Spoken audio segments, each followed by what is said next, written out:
한 조사에 의하면요, 사람들이 가장 염려하는 것 중, 그러니까 염려 중에서도 가장 염려하는 그 첫 번째가 직장이래요. 두 번째는 물질, 세 번째는 자식, 네 번째는 건강. 이렇게 순서가 되어 있더라고요. 근데 이 네 가지를 다 보면 우리가 살아가는데 다 필요하고 소중한 것들이잖아요. 그런데 여러분들 살면 살아갈수록 느끼는 것 하나는 이 네 가지 중에 단 하나도 우리 마음대로 되는 것이 또 없어요. 그래서 아마 염려를 하는 거 아닌가 이런 생각도 듭니다. 근데 여러분들 염려해 보니까 어떠세요? 염려한다고 마음대로 되는 거 있던가요? 해결되면 얼마나 좋겠어요. 염려를 제가 염려에 대해 생각해 보니까 딱 흔들 의자 같아요. 이렇게 앞뒤로 흔드는 의자. 그래서 가만히 쭉 흔들다 보면 가만히 있으면 또 그 자리에 있고 다시 흔들려주고 딱 흔들 의자 같아요. 아무리 해도 해결되는 건 없고 항상 염려는 그 자리. 조지 뮬러가 염려의 시작은 신앙의 종말이요, 참된 신앙의 시작은 염려의 종말이다라고 했어요. 정말 맞는 말 같아요.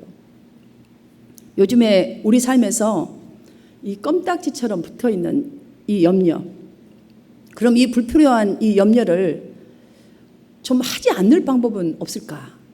성경이 제시해 주고 있잖아요. 우리 주님께서 너희 염려를 다 주께 맡기라. 주께 맡기라. 모든 것을. 이 말씀을 한번 여러분들 그냥 단어적으로 듣지 마시고 이 말의 그 자체를 한번 잘 살펴보세요. 그러면 염려는 선택이구나라는 걸 알 수 있어요. 선택. 내가 끌어오는 거예요. 주님께서 우리에게 왜 모든 염려를 내게 맡기라 이렇게 하신 그 이유, 바로 이 염려라는 것이요, 우리의 선택이기 때문이에요. 그러니까 맡기지 않고 내가 먼저 해버려요. 그걸 먼저 하는 거예요. 선택을. 딱 그거여서 이 말씀 하셨다라는 생각이 많이 들어요. 빌립보서 2장 6절부터 이렇게 8절은요, 신학적으로 케노시스라고 해요. 이 케노시스 본문이라고 말하는데, 이 케노시스라는 게 무슨 말이냐면 예수님이 자기를 비우시고 낮추셨다는 뜻이에요. 그 낮추심의 결과가 뭐죠? 십자가 지심이었잖아요. 그런데 십자가 지심으로 끝나는 그 말을 하려고 지금 제가 이 말씀을 드리는 것이 아니라, 예수님은 하나님께서 분명히 아들이니까 얘기했을 거 아니에요. 그러니까 내가 아버지께 순종하겠다는 선택을 하신 거예요. 예수님도. 예수님 선택 안 하셨으면 여기 못 오시죠.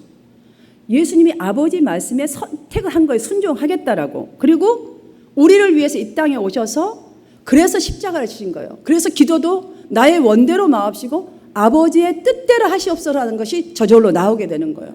이걸 보면 우리에게 아주 정확하게 가르쳐 주셨어요. 어떻게 살아야 한다는 것을. 그럼 지금까지 우리는 나를 비우라, 나를 낮추고 그 모든 것들이 선택인데, 순종이라는 선택이 왔다는데, 지금까지 우리 자신에게는 그럼 케노시스, 나를 낮추고 나를 버리는 이 사건, 나를 비우고 나를 낮추는 그런 일을 얼마나 했을까? 한 주 동안 보더라도 얼마만큼 했을까? 염려하고 있다는 그것 자체가 우리는 예수님처럼 비우려 하지도 않았고 또 낮추려고 하지 않았기 때문에 지금 이 자리까지도 아마 염려를 끌고 와서 예배를 드리고 있을 수도 있습니다.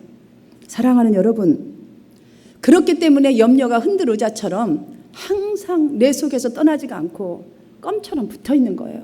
흔들 의자로 그냥 딱 있는 거예요. 내 의자와 내가 떨어지지도 않고 있는 거죠. 그런지도 몰라요. 우리의 믿음은요, 사실은 이거를 통해서 본다면 소금과 빛이라고 하는데, 그냥 부패만을 보자고요. 소금 사용도를. 그냥 소금과 같은 부패를 방지하려는 그런 믿음보다는 우리는 설탕처럼 맛을 달짝지근하게 내어서 내 맛만 좀 내려고, 나라는 존재의 맛을 내려고 몸부림치니까 자꾸 잃은 것만 생각나고 손해보는 것만 생각하고, 그래서 염려하는 게 아닌가, 이런 생각이 좀 들더라고요. 사랑하는 여러분, 오늘 저는 우리 모두가 정말 이 머리가 아니라 마음 깊이 내 중심에서 성령님의 말씀으로 좀 듣고 성령님의 주시는 그 위로로 들어오셔서 정말 이것을 좀 알게 됐으면 좋겠어요. 무엇을 알게 되냐면 우리가 매일 말씀을 가까이 하잖아요. 매일 기도하잖아요. 나는 저는 믿습니다. 여러분들이 매일 지금 어떻게 이 상태 속에 기도 안 하고 어떻게 말씀 앞으로 안 가겠어요. 한 말씀이라 생각을 하더라도 할 것이요. 저는 기도는 분명히 빠지지 않고 한다고 보거든요. 그런데 그렇기 때문에 우리는 세상 소리에 그 세상의 소리, 지금 세상의 소리 별로 여러분 기분 좋은 소리 하나도 없잖아요. 행복한 소리 없잖아요. 그러니까 귀를 막아요. 들어도 모른 척 하면서도 막 나는 이런 것에 내가 안 끌려갈 거야 이러고 있잖아요. 여러분 그렇게 한다고 해서 염려가 안 되든가요? 아니에요. 똑같이 염려를 벗어날 수 없어요. 해결이 되지가 않아요. 안 끌려갈 거야. 아무리 내가 안 할 거야. 나는 이렇게 살아볼 거야. 안 들을 거야. 주님만 바라볼 거야. 염려가 해결이 안 돼요. 그러니까 우리 모두가 이 시간에 머리가 아니라 중심이다. 그러니까 성령의 그 감동으로 이걸 꼭 알고 돌아갔으면 좋겠다는 것은 무엇이냐면 온전한 내 것이라고 여겼던 그 무엇도 내 것이 아니라는 사실을 성령의 감동으로 깨달아야 돼요. 내 마음대로 안 돼요. 이것이 정말 말씀하면 뭔가 타치가 딱 와야지 이게 깨달아지는데 그 깨닫는 은혜가 여러분 중심에 꼭 있게 되기를 주님의 이름으로 축복합니다. 그래야 이렇게 깨달아져야 그동안 마음속에 가득 채워져 있던 염려는 내가 정욕을 향해서 열어놓았던 죄의 문이라는 걸 알게 돼요. 죄의 문. 하나님을 자꾸 뒤로 빼버리고 내가 그것을 죄의 문을 활짝 열어놓고 자꾸 그걸 받아들이니까 염려가 끊이지 않는 거예요. 그것을 떼어내려면요, 여러분들 얼마나 힘든지 아세요? 그게 내가 염려 안 해야지. 그게 안 돼요. 우리가 이거 떼어내려면 이 감동이 왔을 때 피가 철철 나는 것 같은 아프고 힘들어도 과감하게 가치 있는 삶을 쪽으로 마음을 돌리려고 노력해야 돼요. 그러려면 오늘 이 시간의 말씀을 잘 들으셔야 돼요, 여러분들. 왜냐? 돌린다고 내가 돌려야지 한다고 돌려지든가요? 안 돌려줘요. 내가 나를 사랑하느냐라는 이 제목의 책이 있어요. 거기를 읽어보면 그분이 자신이 경험했던 것이 기록되어 있는데 자신이 가장 소중하게 여겼던 것을 그 막 집착이 되잖아요. 그거를 피가 질질 흘린 것처럼 힘들지만 그렇게 버리려고 노력했다는 거예요. 이렇게 노력을 했더니 그 노력한다는 게 무엇이죠? 하나님의 뜻을 따라, 그러니까 말씀을 쫓아서 자꾸 방향을 틀어보았더니 하나님께서 책임져 주시더라라는 거예요. 하나님께서. 그러니까 해보고 시간이 좀 지나고 피가 철철 나는 아픔 가운데 계속 하다 보니까 하나님이 책임져 준다는 걸 그때서 진짜로 깨달은 거예요. 삶 속에서 직접 경험한 거예요. 그리고 또 한 가지는 무엇이냐? 자신이 전혀 기대하지 못한 풍성한 길로 하나님이 어떻게 이렇게 인도하셨지? 나 죽을 것 같았는데 어떻게 어느 날 보니까 풍성한 길로 인도해 줬다. 이것을 경험했다는 글이 소개되어 있습니다. 오늘 본문을 보아도 바로 이것과 똑같아요. 소중하게 여기는 암나기들을 잃어버린 거예요. 그것 때문에 염려하는 이 모습 속에 찾아 나서고 염려하고 지금 어떻게 하는 그 과정의 이야기가 나오는 것이 오늘 본문입니다. 자, 아버지가 사울에게 사환을 데리고 가서 잃어버린 암나기를 찾아오너라 라고 명령을 할 때에 사울이 그대로 순종을 하고 이제 사환을 데리고 밖으로 나가서 나귀 새끼들을 막 찾아요. 온 천지 아침부터 밤중까지. 그러니까 두루 다니며 그랬으니까 아주 샅샅이 찾았는데 사흘 동안, 여러분 밤낮 사흘 동안이라는 게 지금 말이 그냥 사흘인데요. 여러분들 찾아도 그냥 계속 안 나와. 여러분 기도해도 도대체가 그 응답이 없는 지금 이 고통이에요. 지금 이걸 말하는 거거든요.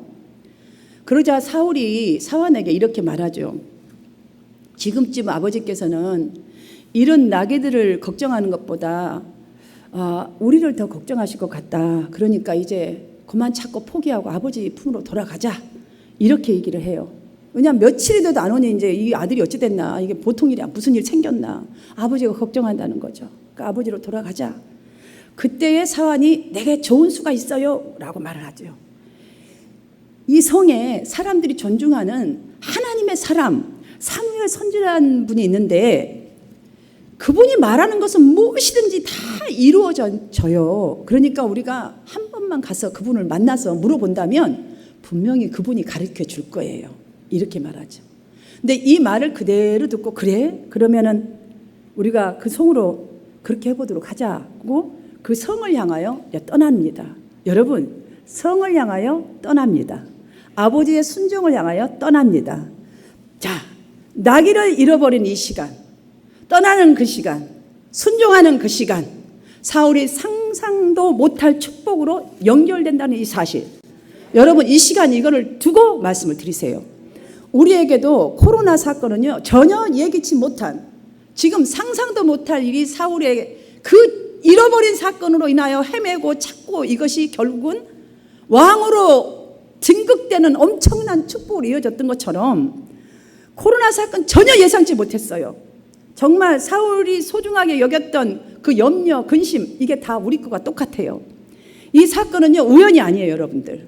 지금 코로나가 우리들한테는 우연 같고 어쩌다 일어난 일 같고 이게 갑자기 웬일이야 이럴지 모르겠지만, 우리의 인생의 특별한 사건 같지만 지금 하나님은 이 속에서 하나님의 역사를 진행하고 계시는 거예요. 하나님의 계획을, 하나님의 이 섭리를 볼 수 있기를 주님의 이름으로 축복합니다. 15절과 16절을 보시면 하나님은 사울이 오기 전날 이미 사무엘에게 명령을 하셨어요. 너무나 신기하잖아요. 지금 사울은 전혀 이거 모르고 있는 사건이지 않습니까? 내일 이맘때에 내가 베냐민 땅에서 한 사람을 너에게 보내겠다. 너는 그에게 기름을 부어서 내 백성 이스라엘 왕으로 삼으라. 그가 내 백성을 블레셋 사람들의 손에서 구원할 자다라고 이렇게 말해줘요. 여러분, 암나귀 새끼를 잃어버리고 찾은 때만 보면 사실은 어찌된 영문인지 몰라서 얼마나 가슴이 타들어 갔겠어요. 그렇잖아요. 어떻게든 찾아야겠다는 그 심정으로 집을 나섰지 않겠습니까? 또 어떻게든 찾아보려고, 한 번이라도 물어보려고 또 다시 떠나지 않겠습니까? 그러니 마음고생, 몸고생 좀 했겠어요. 그런데 여러분들, 잃어버린 이 사건이 사울을 이스라엘 왕으로 세우려 한 하나님의 섭리였다는 거예요. 섭리. 하나님께서 일하시고 계신 시간, 이 시간이셨음을 여러분들이 기억하시고 여러분에게 대입하시기를 바랍니다. 우리 일생길에도 전혀 예기치 않는 정말 많은 일들이 자주 일어납니다. 예상치도 못했던 고난을 만나면 여러분들 얼마만큼 하나님의 섭리로 보시나요? 내 인생을 돌아보니 하나님의 섭리로 볼 때보다는 돌아서서 기도하다가 많이 느끼지만 보편적으로 그냥 근심 걱정 먼저 하고, 이 어쩌다가 나에게 이런 일이 있는 거야, 주로 이래요. 그래서요, 이걸로 빠지고 이걸로 자꾸 이 스트레스를 받고 염려를 하다 보니까 귀한 시간, 나의 귀한 에너지들을요 소진해 버릴 때가 많습니다. 여러분들 이거 불신앙이라는 것을 꼭, 불신앙의 특징이라는 거 아셔야 해요. 이것이 불신앙의 특징이에요. 지금 이런 일이 있다면 하나님이 지금 나보고 나를 부르는 시간이네, 나보고 기도하라는 시간이네, 나보고 물으라는 시간이네, 지금 뭐를 어떻게 해야 될지, 이 상황 속에서 하나님은 지금 나에게 뭘 하려고 이런 건지 내가 한번 따져보라고 하는 시간이라고 여러분 받으셔야 돼요. 지금 순간순간마다 여러분들이 그래야 돼요. 아, 재수없어, 왜 나한테 이런 일이 있는 거야, 내가 뭘 잘못했다고 이러지 마시고요, 그걸 바꾸세요. 여러분들이 염려 엄청나게 해보셔서 아시겠지만 염려는 하면 할수록 열정이 사라져버려요. 있던 열정이 다 없어져 버려요. 여러분 경험하셨잖아요. 성령의 마음들이 얼어붙어 버려요. 그 믿음들이 다 얼어붙어 버려요. 돌같이. 그래서 무엇을 추구해야 될지 모르는 삶의 목표를 잃어버리게 만들어버려요. 이 염려라는 것이 참 무서운 질병이에요. 이거 정말 뜯어내버려야 되는 거예요. 따라서 지금 하는 일이 잘 되든 잘 안 되든 다 하나님의 섭리예요, 여러분들. 그래서 우리가 자고하지 말아야 되는 거예요. 교만하지 말아야 되는 거예요. 잘 될 때도 하나님의 섭리예요. 지금 뭔가 하라고 잘 되는 거고, 안 되면 지금 뭔가 큰 뜻을 두시고 지금 하나님이 이거 하나를 든든하게 하셔가지고 하나님의 그 큰 것을 주시고자 하는 거예요. 잘 되면 잘 된 대로, 안 되면 안 된 대로 하나님 뜻입니다. 그러므로 중요한 것은요, 잘 되고 안 되느냐가 문제가 아니에요. 여러분을 지배하는 생각이 하나님이셔야 한다는 거예요. 말씀을 따라 살아야 한다는 거예요. 그 가운데 잘 되면 잘 된 대로, 안 되면 안 된 대로. 사울이 나귀를 찾지 못해서 집으로 돌아가려 하다가 길을 다시 묻기 위해서, 찾는 길을 다시 묻기 위해서 사무엘을 찾아간 것이 바로 기름 부음으로 인연이 되는 이 일을 보시면서 이 땅 위에, 우리가 이 땅에서 살아가는 우리의 인생사의 이 모든 방향이요, 하나님께서 지금 가르치신 방향으로 살아가고 있다는 것을 여러분 좀 캐치가 되시지요? 정말 여러분 이 시간 그거 꼭 발견하셔야 돼요. 그러므로 지금 내가 이 말씀을 듣는데 내가 염려만 하고 있지 지금 방향이 이거 잘못되어 있구나. 염려하는 것은 지금 하나님의 섭리가 분명히 있다 하시는데 내가 지금 뭔가 방향이 잘못됐네.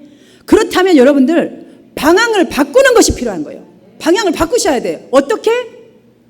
하나님 섭리를 묻는 방향으로 바꾸셔야 되는 거예요. 지금 필요한 방향을 지속적으로 그래서 잡아가는 삶이 필요한 것입니다. 우리의 그것이 바로 신앙생활인 거예요. 신앙생활 별거 아니에요. 바로 그거예요. 방향을 잡아가고 하나님의 뜻으로 있는 그 방향으로 잡아가는 것이 신앙생활이지 뭐 다른 게 없어요. 갑자기 여기 가면 왕관을 쓰고 우리가 날아다닙니까? 아니에요. 여러분들 기억하셔야 합니다. 하나님은 하나님의 방향을 절대로 바꾸시지 않습니다. 하나님의 목표가 선하시고 완전하신 것이기 때문에 절대로 바꾸시지 아니하십니다. 하나님 오늘도 온전한 구원의 목표와 이 성취를 위해서 그리고 영원한 승리로 우리 믿는 자들을 이끌기 위해서 우리에게 인생을 사는 날 동안은 숱한 장애물을 만나게도 하시고 거대한 벽 앞에 우리를 서게도 하십니다. 이거 다 하나님의 섭리예요. 그러면 이런 퀘스천이 생기겠죠. 아니 그럼 뭐하러 독생자까지 아낌없이 내어주신 그 하나님의 사랑은 도대체 뭔가? 아니 독생자까지도 우리가 뭐 물었나? 달라 했나? 왜 하나님은 당신 스스로가 우리를 위한답시고 보냈는데 꼭 우리가 소중하게 여긴 걸 꼭 이렇게 하면서까지 그 일을 이루셔야 하는가? 나를 너무나 잘하시면서 나는 그 장벽 못해요. 나는 절대 못해요. 주님 안 할 거 고집 부릴 거 빠르니 알면서 나 몸뚱이 움직이지도 않을 거 알면서 왜 하나님은 꼭 장벽을 만나게 하시는 것일까? 여러분 아셔야 해요. 저는 이렇게 생각해요. 한마디로 나의 소원대로 머물러 있으면 절대로 안 되기 때문이에요. 우리의 째째한 이거 소원 하나 이 땅에서 없어질 것 놓고 가야 될 것에 겨우 소원 하나 이루려고 그거 딱 붙들고 있는 나를 하나님은 하나님의 백성이니까 만유 우주의 만물에 전지전능하신 하나님 아들 딸인데 그 정도 하고 되겠어요? 갑부는 갑부 되기를 원하지 요만한 집 하나 사고 할렐루야 이거 살기를 원하겠냐고요. 나의 소원 그 상태에 머물러 있지를 않기를 원하셔서 하나님 그렇다고 저는 생각이 들어요. 저가 만난 하나님 그런 하나님이에요. 여러분 우리 그렇잖아요. 이거 하나 고통 지나가면 난 다 행복할 것 같잖아요. 이 소원이 딱 이거면은 우리 아이 잘 되는 거 이거 손 한 딱 되면 딱 될 것 같잖아요. 근데 여러분 되든가요? 아니잖아요. 다른 거 또 생기잖아요. 그 당시 사울의 소원도 나귀 새끼 찾는 것이 소원이었고요. 그럼 that's it. 해피야. 아버지 말씀에 순종했고 찾고 돌아가면 얼마나 행복해요. that's it. 그렇다면 여러분들 만약에 달랑 나갔는데 바로 나귀 새끼 찾았다 칩시다. 그럼 어떻게 됐겠어요? 하나님의 크신 섭리가 이루어졌을까요? 그 엄청난 이 나라를 다스리고 백성을 이끌고 블레셋 백성으로부터 구원해야 될 이 인재인데 그거 인재라는 그 사실을 자기가 인정을 하고 살았을까요? 그 우물에서 살다가 그 우물에서 죽었겠죠. 하나님은 사울에게 향한 그 엄청난 하나님의 섭리는 사울이 생각하는 그 정도의 인생이 아니라는 거예요. 저는 오늘 사울을 통하여서 우리가 가는 인생 광야의 레슨 중에 최고의 레슨은 하나님 외에는 다른 신이 없다. 나는 하나님을 꼭 만나야 한다는 이걸 알고 돌아가면 좋겠어요. 하나님의 플랜은요. 사울이 하나님의 사람 사무엘을 꼭 만나야 하는 것이에요. 첫 번째로 만나야 돼요. 그 과정 속에. 만나야 하는 것. 그러나 앞에 소개하고 있잖아요. 우리가 본문을 사실 다 읽어야 되거든요. 앞에 어떻게 소개하고 있냐면요. 사울의 가문은 1절부터 쭉 보시면 아주 경제적으로 그 당시에 부유한 가정이었어요. 나귀가 이 정도를 잊어버리고 뭐 이 정도면 부유한 가정이에요. 그리고 사울은 아주 미모가 출중했다고 나왔어요. 다른 사람 외모보다 흠잡을 데 없는 미남에다 키도 막 크고 아주 그러니까 다 갖춘 거예요. 여러분 이 조건을 볼 때에 사울이 사무엘을 특별히 만날 일이 있겠어요? 만날 일이 없어요. 그 사람을 왜 만나겠어요? 뭐 풍족한데. 그래서 지금 하나님은 딱 암나귀 새끼를 그 암나귀들을 잊어버리게 하신 거예요. 이게 하나님 섭리예요. 여러분들 딱 이것만 있으면 좋을 것 같잖아요. 근데 딱 그거 중요하게 여긴 그거를 딱 잃어버려요. 지금 코로나로 가게 문 딱 닫아보고요. 앞이 딱 안 보이게 하는 거예요. 저는 이 속에 엄청난 하나님 뜻이 있다고 봅니다. 저는 요즘 그걸 놓고 기도합니다. 여러분 사랑하는 여러분 지금 하나님이요 엄청난 뜻이 우리 각자에게 있는 거예요. 성도님들 가운데는 이 사울과 같이 지금 소중한 무엇인가를 잃어버려서 그것을 찾아야겠다는 그 1년밖에 없고 애타는 심정을 가지신 분들이 분명히 계실 거예요. 그 심정이 바로 무엇이냐? 하나님께서 여러분을 부르시고 나를 가까이 만나러 오라는 그 시간이에요. 그 사인이에요. 이때가 지금 나를 만나야 할 사인, 너희들을 위해서 더 좋은 것을 예비한 것, 더 높은 것을 인도하기 위한 하나님의 때인 것을 여러분 믿으시기를 바랍니다. 그래서 하나님께로 지금 나오는 시간이에요. 사실 이 시간이 지금 사실 사울 집안은요, 왕이 나올 만한 그런 집안이 아니었어요. 21절에 사울의 고백만 보더라도 알 수 있어요. 나는 이스라엘 지파 중에서도 가장 작은 지파, 힘도 못 추리는 지파라는 거예요, 한마디로. 그리고 또 있어요. 베냐민 지파 출신이며, 게다가 우리 가족은 베냐민 지파의 모든 집안 사람들 가정 중에서도 가장 보잘것없는 가장 작은 지파의 그런 가정입니다. 그런 사람이 내가 나라의 왕이 될 수 있습니까? 말도 안 되는 소리입니다라고 하잖아요.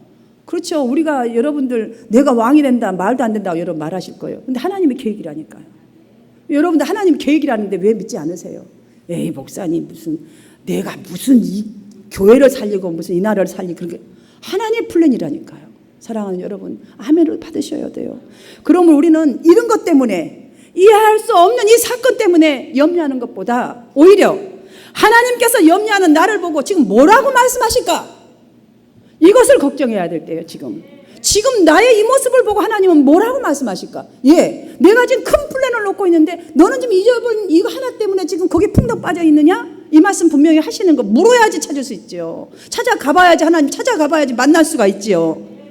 광야에서 찾아야 할 명답은요, 하나님 되심이에요. 지금 우리가 찾아야 될 이 코로나 속에서 찾아야 될 것은 정말 하나님이 나의 하나님이라는 거예요. 하나님 여러분에게 큰 거 원하는 게 없어요. 대단한 거 뭐 이루라고 하시지 않아요. 하나님의 인도하심을 받도록 말씀 앞으로 찾아서 나오는 거라는 거예요. 오늘 사울을 통하여서 또 하나 우리가 배워야 할 것은, 못 찾는 그 나귀에 대한 염려보다 지금 사울을 보십시오. 자신과 사환 때문에 이 걱정하고 있을 아버지를 더 염려한 모습을 사울을 통해서 우리가 봅니다. 왜 아버지에 대해서 이렇게 염려를 해요? 지금 찾는 거에 염려를 다하고 찾아가는 게 더 중요한데, 왜 그런지 아세요, 여러분? 아버지에게는요, 지금 하나님에게는 여러분들이 이루고 누워있는 건 너무나 가슴 아픈 일이에요. 지금 그 암나귀가 아무리 소중하고 나귀들이 소중하고 재산이 대단한 재산이기 때문에 소중하죠. 그러나 여러분 한 생명이 더 소중한 거예요. 그러니까 여러분들이 지금 코로나 때문에 돈 벌어서 어떻게든 하나님께 영광 올려드려야지 찾고 하다가 거기서 헤매는 것 때문에 주님 앞으로 돌아오지 못한 것을 더 염려하고 계시는 거예요. 지금 그 말씀을 하시고 있는 것이지요. 물론 이 나귀들은 물질이기 때문에 중요하죠. 우리에게 중요한 거예요. 그러나 여러분들, 아무리 물질이 있는들 사람을 잃는다는 것은 물질에다 비교할 수 있습니까? 없습니다. 그러므로 여기 사울에게서 우리가 배워야 할 것은, 우리가 무엇보다도 더 아파야 할 것, 더 염려해야 할 것, 정말로 더 심각하게 생각할 것은 하나님 아버지를 잃어버릴까? 그 아버지가 나를 잃고 지금 걱정하고 있는 게 아닐까? 지금 이거를 아파해야 되고 이거를 걱정해야 될 때예요. 그렇다면 여러분, 걱정이 아니라 오히려 할렐루야, 주님 나를 불러주셔서 감사합니다, 바뀌겠죠. 결과적으로 사울이 기름 부음에 임한 이 사건 발단이 어디서부터예요? 아버지 말씀에 순종하면서 발단된 거예요. 우리가 여기서 이 답을 찾아야 돼요. 아버지 말씀에 순종한 일이 사울에겐 참 버거웠어요. 왜냐? 두루 다니며 사방을 찾는 일이 쉬웠겠어요? 순종하는 일 그렇게 쉽지 않습니다. 염려하지 않고 주님 앞에 나가 기도하고 주님 찾아야지, 이것이 쉽지 않더라고요. 너무너무 쉽지 않아요. 때로는 기도도 안 돼요. 예수의 피로 나를 덮으셔서 근데 기도밖에 없어요. 근데 이 난리를 치고 맨날 며칠을 기도하다 보면 어느새 나도 모르는 사이에 성령이 탁 임하게 돼요. 그러면 아까의 염려, 고통, 주님 내가 어떻게 하는 게 좋아요? 난리를 쳐도 그거 다 하고요. 딱 답은 하나예요. 하나님 만나고 나면 희한하게 눈도 밝아지고 마음도 편안해지고 하나님이 책임지신다로 다 하나님께 전가하는 은혜가 임하게 됩니다. 지금 고생은 했어요, 순종하느라고. 하지만 사울이 한 일은 딱 단순히 아버지 말씀에 순종한 것뿐이에요. 고생한 대로 얼마나 했겠어요. 순종한 것뿐이에요. 이 사울을 보면서 지금 나에게 현재 이 상황에 지금 우리가 처해 있는 현 상황에서 필요한 것은 첫 번째, 하나님 아버지 말씀에 따라서 행동하는 것을 배워야 하는 거예요. 하나님 말씀을 따라서 행동하는 것. 여러분 성경을 보니까 아브라함도요, 하나님 말씀에 따라서 행동을 했어요. 또 아브라함을 봐서 그런지 그 아들 이삭도 그 아버지의 말씀을 따라 순종했어요. 근데 이것이 여러분들 무엇인지 아셔야 돼요. 예수님의 모형이에요. 이게 다가. 아버지께 십자가를 지기 위한 그 순종함, 예표예요. 다 이것들이. 여러분이 하는 모든 것들은 자손들에게 그 그리스도의 순종의 예표가 될 줄 믿습니다. 우리는 자식들 걱정 많이 하잖아요. 여러분 아무리 걱정해도 쓸데없어요. 여러분이 보이셔야 돼요. 기도하는 모습 보여주세요. 정말 기도하고 애들과 함께 한번 기도하고 이렇게 하다 보면요, 저절로 배워지게 돼요. 이 세대들 특별한 교육 없어요. 제가 어렸을 때 본 것은 전부 다 그런 것들. 예배, 기도, 말씀을 따라 살려고 애쓰고 힘쓰는 거, 그것이 평생을 가더라고요. 그것이 저절로 흘러가서 그 다음에 특별한 교육을 받지 않았어요. 엄청난 무슨 영감이 있고 박박사를 딴 뭐 신학을 하신 목사님들의 가르침을 받아서 그 신앙이 흔들리다가 다시 붙들어지는 게 아니고, 이런 것들이 계속 주입시켜서 되니까 이게 뿌리 있는 신앙으로 바뀌더라고요. 하나님이 일하시는 거예요. 우리 각자에게서. 요한복음 18장 11절을 보면 시몬 베드로가 칼을 뽑아서 그 대제사장 종의 그 종 말고의 그 오른쪽 귀를 탁 쳐서 잘랐잖아요. 예수님을 그거 할 때에. 그러니까 예수님께서 베드로에게 뭐라 그랬어요? 내 칼을 도로 칼집에 꽂아라. 아버지께서 내게 주신 고난의 잔인데 내가 마셔야 되지 않겠냐? 나에게 준 거니까 내가 맡겠다 했어요. 여러분, 기도나 신앙 여러분에 맡겨진 거예요. 그럼 여러분이 해야 되는 거예요. 우리 주님은요, 아버지께서 나에게 주신 십자가인데 당연히 내가 져야 한다고 말했어요. 그러니까 그건 잘못된 행동이다. 네가 나를 위한 것이 아니다는 거예요. 사울이 아버지의 말씀을 따라 이 행동했던 것 또한 마찬가지입니다. 왜냐하면 자신의 뜻보다는 아버지의 뜻이 온전히 성취되도록 그는 순종함이 바로 최선을 다한 거예요. 아버지의 뜻이 성취되기를. 다시 말하면 철저한 아버지 중심, 하나님 중심이 우리에게도 필요하다는 것을 보여주고 있는 것입니다. 그리고 우리가 또 사울에게서 배워야 할 것은 겸손한 자세를 잃지 않았다는 것입니다. 사울은 장차 이제 그 자신이 왕으로 이제 등극을 할 거다라는 예언을 받았지 않습니까? 이 예언을 들을 때 어떻게 해요? 아까 조금 전에 설명했듯이 나는 이런 사람이다. 너무너무 그 겸손한 자세를요, 초창기는, 나중에는 정말 좋지 않았지만 사울이 참 겸손한 자세를 잃지 않았습니다. 사랑하는 여러분, 이 모습을 보면서 우리가 좋은 믿음이든 연약한 믿음이든 자고하지 않도록 우리는 주의해야 함을 배워야 하겠습니다. 오늘도 우리는 하나님께서 우리의 아주 세밀한 부분까지 일일이 지금 모든 어려운 환경 속에 이 세밀한 부분까지 간섭하시고 계시고, 또 온전한 구원을 계획하고 계시고 그 구원의 계획의 성취를 위하여서 세밀하게 인도하고 계심을 오늘 우리는 사울의 이 지금 본문을 통해서 나귀 새끼 잃어버린 이것들을 통해서 배웠습니다. 또 확인했습니다. 그러므로 우리 모두가 오늘과 같은 시련 가운데 있을수록 첫 번째, 더욱 주님의 말씀을 따라 정말 오늘의 메시지의 핵심처럼 행동해야 하는 거예요. 두 번째로는 그 말씀에 즉시 순종하는 거예요. 여러분이 새벽 말씀을 듣습니까? 한 말씀만 붙드세요. 행동하는 거예요. 아무리 급하고 힘이 드는 일이 있어도, 셋째, 내 자신의 소원보다 더 놀라우신 하나님의 그 아버지의 뜻이 이 상황 속에서, 지금 급한 이 일 속에서 이루어지기를, 성취되도록 아버지의 뜻을 따라 최선을 다하는 거예요. 사랑하는 여러분, 마지막으로 신앙의 겸손을 정말 그 믿음, 내가 지금 하고자 하고 갈망하는 주님을 향한 이 믿음, 겸손한 마음 잃지 않도록 하나님께서는 당신의 뜻 가운데서 이 세상의 가장 약한 자들을 들어서 가장 강한 것들을 부끄러게 하시는 것을 여러분 기억하시고, 마지막으로 여러분의 이 마음 중심의 삶 중심의 신앙 중심, 하나님의 중심의 삶을 살아가시기를 주님의 이름으로 축원합니다.